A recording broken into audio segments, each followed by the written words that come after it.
बच्चों आज हम लोग जो है जो चैप्टर पॉइंट्स पढ़ने वाले हैं टॉपिक्स, उसका नाम है समास। क्या नाम है? समास। ठीक है ना।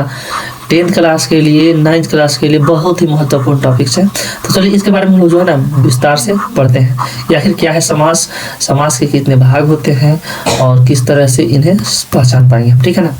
देखिए पहला पॉइंट हम समास किसे कहते हैं। देखिए समास जो है ना संक्षिप्तीकरण शब्द है। ठीक है ना। मतलब किसी चीज का हम संक्षिप्त रूप से लिखते हैं तो उसी को क्या कहते हैं? समास कहते हैं। ठीक है। दूसरे शब्द में देखा जाए तो समास संक्षेप करने की एक प्रक्रिया है जो दो या दो से अधिक शब्दों के परस्पर संबंध बताने वाले शब्द होते हैं। ठीक है ना। अथवा कारक चिन्हों का लोप होने पर उन दो या दो से अधिक शब्दों के मेल से बने एक स्वतंत्र शब्द को समास कहते हैं। ठीक है ना। मतलब दो शब्द का मेल होता है जिससे कुछ अर्थ निकलता है, उसे क्या कहते हैं हम लोग? समास कहते हैं। जैसे उदाहरण के लिए देखिए यहाँ पर दिया गया है दया का सागर। क्या है?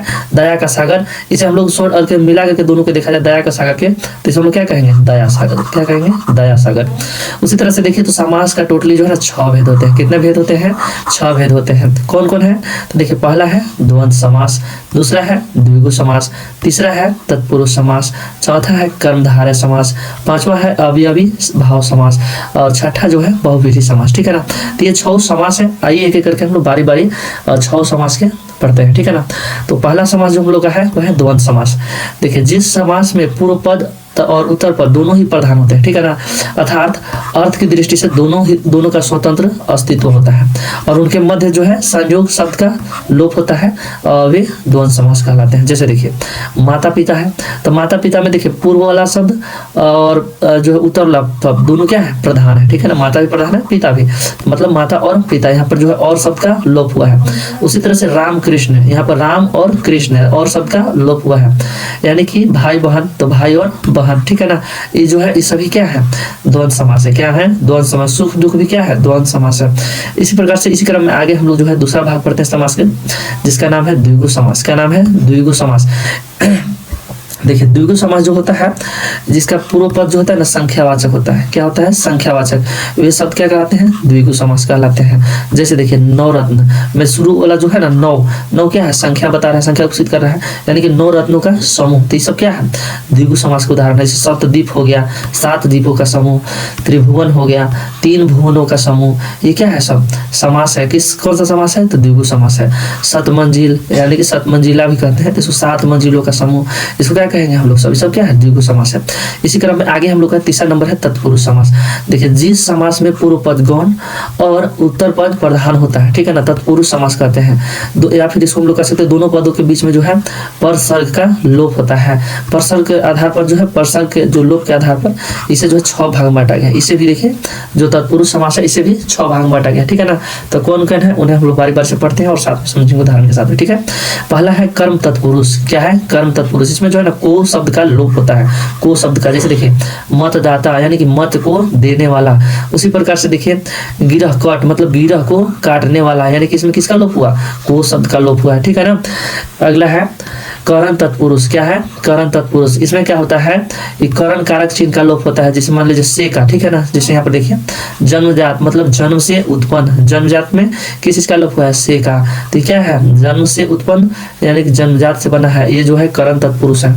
ऐसे हम लोग इसको डायरेक्ट तत्पुरुष में भी कहेंगे, लेकिन इसमें जो लोप हुआ है परसर्ग का उसके अनुसार इसको 6 भाग बांटा गया है और उसमें से जो है दूसरा नंबर करण तत्पुरुष उसके अंतर्गत होगा जन्मजात। इसके बाद है मुंह मांगा यानी कि मुंह से मांगा, ये हो गया। अगला है गुणहीन मतलब गुणों से हीन। तीसरा देखिए इसी क्रम में जो है संप्रदान तत्पुरुष। इसमें क्या होता है कि जहां संप्रदान कारक चिन्ह का लोप होता है, मतलब इसमें जो है ना के लिए जो होता है, के लिए सब यहाँ पर लिख दिया गया है, इसका लोप होता है। जैसे हाथ कड़ी मतलब हाथ के लिए कड़ी, सत्याग्रह मतलब सत्य के लिए आग्रह। उसी तरह से युद्ध भूमि मतलब कि युद्ध के लिए भूमि। ठीक है ना। इसी क्रम में जो है चौथा जो भाग है तत्पुरुष समास के उसका नाम है अपदान तत्पुरुष। ठीक है ना। इसमें क्या होता है कि अपदान कारक चिन्ह का लोप होता है, मतलब से का, इसका से का। जैसे देखिए धनहीन मतलब धन से हीन, उसके बाद धन नहीं है ना। उसी प्रकार से भयभीत मतलब भय से भीत। ठीक है। अगला उदाहरण इसका देखिए जन्मांध मतलब जन्म से अंधा, जन्मांध मतलब जन्म से अंधा, ठीक है ना। इसकी क्रम में आगे बढ़ते हैं हम लोग, तो यहाँ पर मिलता है हम लोग का संबंध तत्पुरुष। 5वां नंबर में क्या है, संबंध तत्पुरुष। इसमें क्या होता है कि संबंध कारक का चिन्ह जो होता है उसका लोप होता है, जैसे यहाँ पर का शब्द का, ठीक है ना। जैसे प्रेम सागर है तो प्रेम का सागर, दिनचर्या मतलब दिन की चर्या, भारत रत्न मतलब भारत का रत्न। इसी प्रकार से लास्ट एंड 6ठा नंबर जो है तत्पुरुष का भाग, उसका नाम अधिकरण तत्पुरुष। क्या नाम है, अधिकरण तत्पुरुष। इसमें क्या होता है, जहाँ अधिकरण कारक का चिन्ह का जो है लोप होता है, इसमें जो में शब्द का में और पर का लोप होता है, ठीक है ना, में शब्द का और ठीक है ना। हाइलाइटर से अच्छा नहीं दिख रहा, चलिए नीचे देखते हैं उदाहरण में। जैसे देखिए नीति निपुण मतलब नीति में पूर्ण, यहाँ पर देखिए में शब्द का लोप हुआ है, ठीक है। उसी प्रकार से आत्मविश्वास मतलब आत्मा पर विश्वास, यहाँ पर शब्द का विश्वास जो है लोप हुआ है। उसी प्रकार से घुड़सवार मतलब घोड़े का मतलब जो सवार करते हैं वो घोड़ पर सवार, ठीक है ना। तो यहाँ पर शब्द का क्या हुआ है, लोप हुआ है। इसी क्रम में आगे हम लोग का जो है समास का प्रमुख जो 4था नंबर भाग है वो है कर्मधारय समास। कौन है, कर्मधारय समास। इसके बारे में देखिए आगे जानते हैं हम लोग। देखिए जिस समास में पूर्व पद विशेषण मतलब पूर्व पद विशेषण बताता है और उत्तर पद विशेष होते हैं, ठीक है ना, कर्मधारय समास कहलाते हैं। जैसे देखिए काली मिर्च, काली मिर्च में जो काली शब्द है ना ये क्या है, विशेषण है, और मिर्च क्या है, विशेष्य है। काली है जो मिर्च, ठीक है ना। इस प्रकार के शब्द क्या कहलाएंगे हम लोग, कर्मधारय समास कहलाएंगे। जैसे नील कमल मतलब नीला है जो कमल, तो नीला क्या हो गया, विशेषण बता रहा है पूर्व पद, और जो बाद वाला जो है कमल ये क्या है, विशेष्य है, ठीक है ना। उसी प्रकार से पीताम्बर मतलब पीत मतलब पीला है जो अंबर, ये तो पीत शब्द क्या हो गया, विशेषण हो गया, अंबर विशेष्य हो गया। चंद्रमुखी यानी कि चंद्र मतलब क्या हो गया, चंद्र जैसा मुख यानी कि क्या है, विशेषण है, और मुख माने क्या हो गया, विशेष्य है। तो यहाँ पर विशेष और विशेषण दोनों होते हैं। पूर्व वाला जो होता है विशेषण, और बाद वाला यानी कि उत्तर वाला जो होता है विशेष्य। इस प्रकार के जो समास होते हैं किसके अंतर्गत आते हैं, तो कर्मधारय समास के अंतर्गत आते हैं। उसी प्रकार से देखिए सद्गुण शब्द है, सद्गुण मतलब सद है जो गुण, सद मतलब हम लोग समझेंगे क्या, सद क्या है, गुण का विशेषता है यानी विशेषण है, और गुण क्या हो गया, विशेष्य हो गया। तो इस तरह के जितने भी समास आएंगे सब किस में जाएंगे, कर्मधारय समास में। 10 के लिए बहुत महत्वपूर्ण है, ठीक है ना। इसको आप अच्छे से समझेंगे क्योंकि इससे एग्जाम में जरूर प्रश्न पूछे जाते हैं, ठीक है। चलिए नेक्स्ट प्रश्न है, प्रश्न नहीं भाग है 5वां भाग, ठीक है ना, समास का। इसका नाम है अव्ययी भाव, ठीक है ना, अव्ययी भाव समास। देखिए इसमें जिस समास में पूर्व पद अव्यय हो और अव्ययी भाव समास कहलाता है, ठीक है ना। जिसका पूर्व पद अव्यय हो उससे क्या कहेंगे, अव्ययी भाव समास कहेंगे।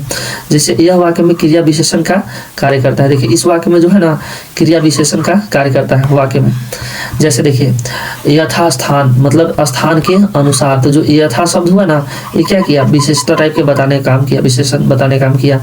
और उसी प्रकार से आजीवन मतलब जीवन भर, प्रतिदिन मतलब प्रत्येक दिन, यथा समय मतलब समय के अनुसार। इस तरह के जितने भी है शब्द हैं जिनमें जो है पूर्व पद अव्ययी हो वो अव्ययी भाव समास कहलाते हैं, ठीक है ना। चलिए आगे लास्ट है जो समास का भाग 6 नंबर बहुव्रीहि समास। इससे भी बहुत ज्यादा प्रश्न पूछा जाता है बहुव्रीहि समास से, ठीक है ना। चलिए इसको समझिएगा। बहुव्रीहि समास में जिस समास में 2 पदों के माध्यम से एक विशेष अर्थ बोध होता है, ठीक है ना, और जो अर्थ बोध होगा ना वो तीसरा शब्द का होगा, किसी तीसरे चीज का बोध होगा, वो क्या कहलाएगा, बहुव्रीहि समास कहलाता है। जैसे देखिए महात्मा महान आत्मा, ठीक है ना, महान आत्मा है जिसकी अर्थात ऊंची आत्मा वाला। देखिए महात्मा एक शब्द हुआ लेकिन जो शब्द है इसकी ओर संकेत नहीं किया जा रहा बल्कि किसी ओर संकेत किया जा रहा है जो ऊंची आत्मा वाला है, ठीक है। उसी तरह से मान लीजिए नीलकंठ है तो नीलकंठ मतलब नीला कंठ वाला, ठीक है ना, लेकिन इसका अर्थ क्या हो गया, शिवजी हो गया। उसी तरह से लंबोदर है, लंबोदर शब्द है ना, लंबा उदर शब्द से मिलकर बना है, ठीक है, लेकिन इसका अर्थ क्या होता है, गणेश जी अर्थ होता है, ठीक है। जो शब्द है वो तीसरी ओर संकेत कर रहा है, ठीक है ना, जो भी है वो किसकी ओर संकेत कर रहा है, तीसरी ओर। लंबोदर किसके लिए ओर संकेत किया, गणेश जी की ओर। उसी तरह से गिरिधर मतलब गिरी को धारण करने वाला, अर्थात क्या चीज, कृष्ण जी हो गए। उसी तरह से मक्खी चूस, ठीक है ना, मतलब बहुत कंजूस व्यक्ति। ये सब जो है जो शब्द है वो अर्थ न बताए कोई तीसरा अर्थ बताए तो ये सब क्या कहलाते हैं, बहुव्रीहि समास कहलाते हैं। बाकी समास के हम लोग सभी भागों को पढ़ लिए। आप लोग वीडियो को पीछे भी करके देख सकते हैं, कहीं भी डाउट रहता है तो, और कमेंट में पूछ सकते हैं। बाकी आप लोग मेहनत कीजिए, समय नजदीक है, ठीक है। तो मिलते हैं हम लोग नेक्स्ट वीडियो में।